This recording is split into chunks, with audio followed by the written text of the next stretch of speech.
Sitting here watching First Man starring Ryan Gosling. It's 2 hours and 20 minutes. Biopic about Neil Armstrong, first man on the moon. It's good.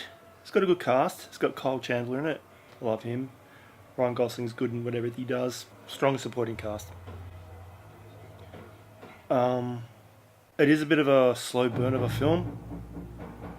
We've got the Apollo 11 launch about to happen now, so the movie's got another 50 minutes or so, so it should finish just on 6 p.m. tonight.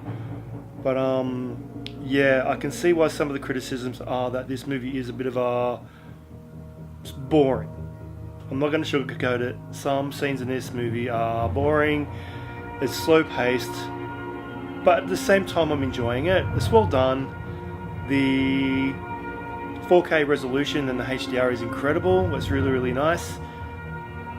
Looking at a scene now, the camera's just panning up the side of the rocket, and it looks really nice. It's really quite crisp and clear. There's a lot of grain in the footage as well, in the movie, but overall, yeah, it is a long one, and yeah, it could definitely be a bit shorter. But now that we're coming up to the nitty-gritty, the final part of the movie where we're going to get the lunar landing, I'm like, thank God.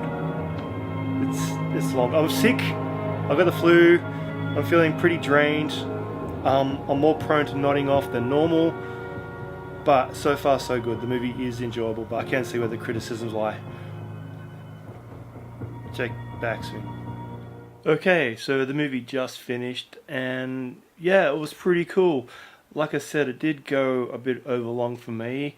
These biopics can sometimes go through like every aspect of the subject's life, and not necessarily all exciting, but it was a really good little snapshot into Neil Armstrong's life.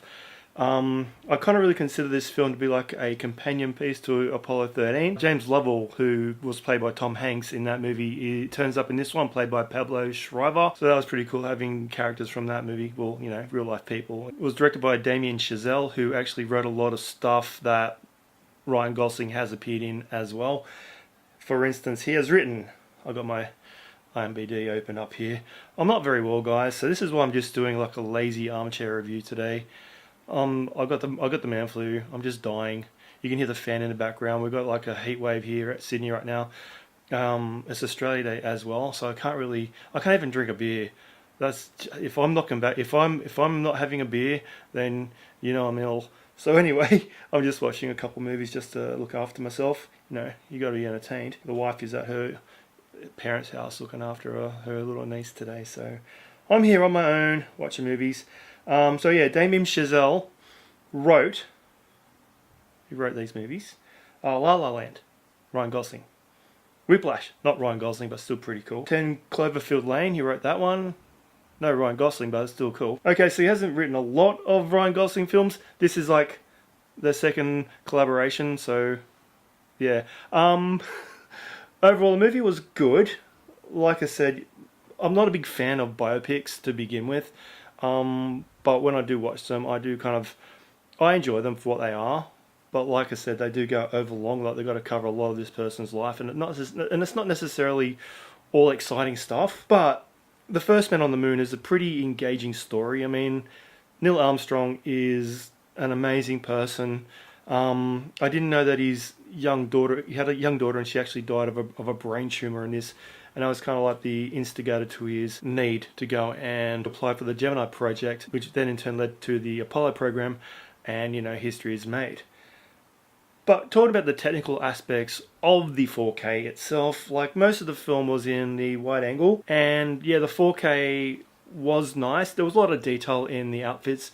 I found the colours kind of muted in this one. There wasn't a lot of bright colours, but when they did come, they really did stand out. They really did stand out quite a lot. Like, there was a small scene where Neil Armstrong's young son was reading a book, and he had like a red t-shirt on, and he was sitting by the window, and the sunlight was just pouring in behind him. But the detail of the red t-shirt was just astonishing. That's when it really kind of stood out that the HDR was really quite working well in this film. But it's not until the last 20 minutes when we actually have the lunar landing did this movie kick into high gear. expanded into a wonderful IMAX scene as well. So the black bars were gone. It was full IMAX, and it was incredible how much detail IMAX shows in a 4K HDR resolution. It was amazing stuff.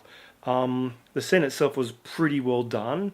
A lot of the dialogue and the radio transmissions in it were also the real deal, like the original recordings between Neil Armstrong and Houston. So that was a nice little touch of authenticity there.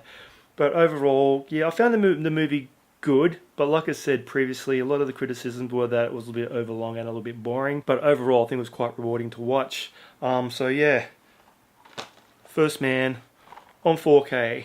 It's a good film to watch when you're sick, because it goes for a long time, so you can have a nap and not really miss too much, and you'll still get a really cool ending at the very end there when you wake up. Anyway guys, thanks for checking into my armchair review of The First Man on 4K HDR. Have you seen it? What do you think? Leave a comment down below, and I'll catch you in the next video when I'm feeling better, hopefully.